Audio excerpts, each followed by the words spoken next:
మీరందరికంటే ముందుగా నా latest updates మీ మెయిల్లోకి పొందడానికి సబ్స్క్రైబ్ బటన్ ప్రెస్ చేశాక బెల్ ఐకాన్ వస్తుంది. ఈ బెల్ ఐకాన్ ప్రెస్ చేయండి. హాయ్ ఫ్రెండ్స్, నా పేరు హఫీజ్.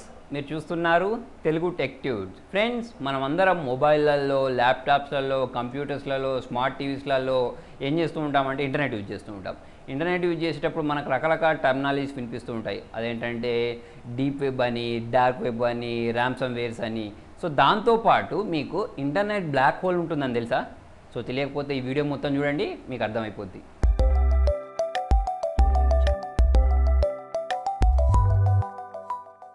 సో ఫ్రెండ్స్, మనం ఇంటర్నెట్ విషయానికి వస్తే ఇంటర్నెట్లో మనం ఏదైనా ఫైల్స్ని డౌన్లోడ్ చేస్తూ ఉంటాం, బ్రౌజ్ చేస్తూ ఉంటాం, ఈమెయిల్స్ చేస్తూ ఉంటాం, వీడియోస్ చూస్తూ ఉంటాం కదా.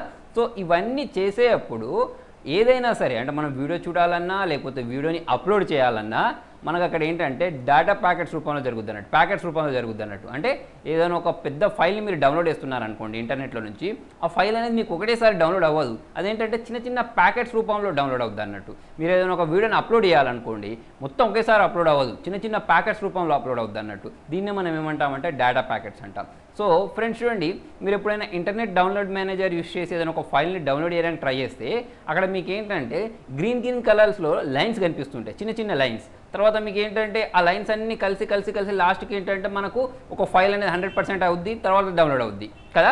సో ఇలాగే మనకి ఏమవుద్ది అంటే డేటా అనేది ఎలా వస్తాయంటే మొత్తం ఒకేసారి రాకుండా చిన్న చిన్న ప్యాకెట్స్ రూపంలో వస్తాయి అన్నట్టు. ప్యాకెట్స్ అంటే స్మాల్ యూనిట్ అన్నట్టు. అంటే మనకి ఏదైనా ఫైల్ ఉందనుకోండి, ఆ ఫైల్లో ఉండే స్మాల్ యూనిట్స్ అన్నట్టు. ఓకే, సో ఈ చిన్న చిన్న స్మాల్ యూనిట్స్ అన్నీ, డేటా ప్యాకెట్స్ అన్నీ కలిసి ఒక పెద్ద ఫైల్ లాగా క్రియేట్ అవుద్ది. అంటే ఇప్పుడు చూడండి, మీరు ఏదైనా ఒక ఫైల్ని డౌన్లోడ్ చేయాలనుకోండి. ఓకే, సో మీరు ఫైల్ని డౌన్లోడ్ చేయాలి అంటే మీరు సర్వర్కి రిక్వెస్ట్ పంపిస్తారు, నాకు ఒక ఫలానా ఫైల్ కావాలని. సో సర్వర్ ఏం చేస్తారంటే మీకు ఆ ఫైల్ని ప్యాకెట్స్ రూపంలో పంపిస్తుంది. పంపించినప్పుడు మాత్రమే మీరు డౌన్లోడ్ చేసుకోగలుగుతారు, అంతే కదా. సో మీకు ఎవరైనా రిక్వెస్ట్ పంపించారనుకోండి, మాకు ఫైల్ కావాలి అని, అటువంటిప్పుడు మీరేం చేస్తారు, మీరు ఏదైనా ఒక ఫైల్ని వాళ్ళకి పంపించేటప్పుడు వాళ్ళు అక్కడ నుంచి డౌన్లోడ్ చేసుకుంటారు. సో ఫ్రెండ్స్, మనం ఇక్కడ చూసుకున్నట్లయితే ఇటువంటి డేటా ట్రాన్సాక్షన్ జరిగేటప్పుడు అప్పుడప్పుడు మనం పంపించే ఫైల్ అనేది ఎవరికి పంపించాలనుకుంటున్నామో వాళ్ళకు వెళ్ళదు అప్పుడప్పుడు. ఓకే, సో ఎవరైనా మనకి ఏదైనా ఒక ఫైల్ పంపించారనుకోండి, మనం ఏదైనా ఒక ఫైల్ని డౌన్లోడ్ చేయాలని ట్రై చేసినప్పుడు ఆ సర్వర్ అయితే మనకు రిక్వెస్ట్ పంపిస్తుంది, అంటే ఫైల్ అయితే మనకు పంపిస్తుంది, కాకపోతే మనకు ఆ ఫైల్ అనేది రిసీవ్ అవ్వదు. అలాగే మనం ఏంటంటే ఏదైనా ఒక ఫైల్ని వేరే వాళ్ళకి పంపించామనుకోండి, మన కంప్యూటర్లో నుంచి అయితే డేటా అనేది వెళ్ళిపోద్ది, కాకపోతే వాళ్ళకి రిసీవ్ అవ్వదు. ఓకే, సో ఫ్రెండ్స్, ఇలా మనం డేటా పంపించేటప్పుడు మనకి రాకుండా మనం పంపించేది వాళ్ళకు వెళ్ళకుండా డేటా అనేది ఎక్కడికి వెళ్తుంది అని అంటే చూడండి, దీనికి సంబంధించి ఆన్సర్ అయితే ఇప్పటి వరకు దొరకలేదు. పెద్ద సైంటిస్టులు, హ్యాకర్స్, రీసెర్చర్స్ దీని గురించి రీసెర్చ్ చేస్తూనే ఉన్నారు, కాకపోతే దీని గురించి కరెక్ట్ సమాధానం మాత్రం దొరకలేదు. మనం చూడండి, ఇప్పుడు ఎప్పుడైనా సరే ఏదైనా ఒక మెయిల్ పంపించామనుకోండి. ఓకే, సో ఆ మెయిల్ అనేది ఒకటి మన దగ్గర నుంచి వెళ్ళొద్దు, లేకపోతే అక్కడ రిసీవ్ అవ్వాలి, కాకపోతే మన దగ్గర నుంచి వెళ్ళిపోయి అక్కడ రిసీవ్ అవ్వలేదు అనుకోండి. ఓకే, సో ఇటువంటి ప్రాబ్లం అనేది ఇంటర్నెట్లో ఒకటి ఉంది. దీన్నే మనం ఏమంటామంటే ఇంటర్నెట్ బ్లాక్ హోల్ అంటాం అన్నట్టు.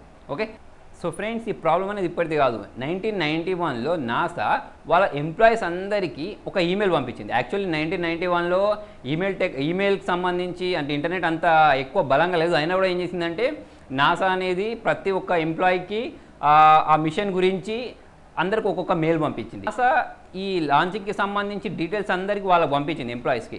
సో ఈ ఎంప్లాయీస్ అనే వాళ్ళైతే అక్కడికి వచ్చారు. వచ్చిన తర్వాత ఏంటంటే ఎవరికి అసలు అక్కడ లాంచింగ్ జరుగుతుంది, దాని ప్రోగ్రామ్స్ ఏంటి అనేది ఎవరికి తెలియలేదు, ఎందుకంటే దానికి సంబంధించిన ఈమెయిల్ అనేది వాళ్ళకి చేయలేదు, కాకపోతే నాసా అనేది వాళ్ళకి పంపించింది.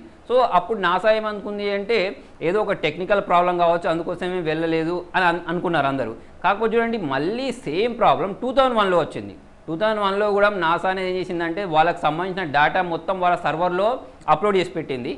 కాకపోతే ఏంటంటే అప్లోడ్ చేసింది, కాకపోతే వాళ్ళ సర్వర్లో మాత్రం ఆ డేటా అనేది లేదు.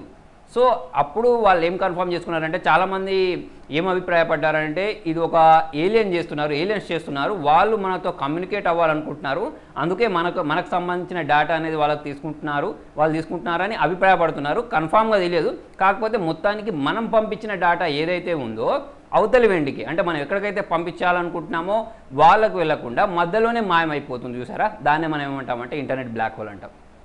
సో ఫ్రెండ్స్, మీకు నా వీడియో నచ్చితే లైక్ బటన్ ప్రెస్ చేయండి, ఏమైనా డౌట్స్ ఉంటే కింద కామెంట్లో రాయండి, ఛానల్ ఫస్ట్ టైం చూస్తున్నట్టయితే సబ్స్క్రైబ్ చేయండి. Thank you.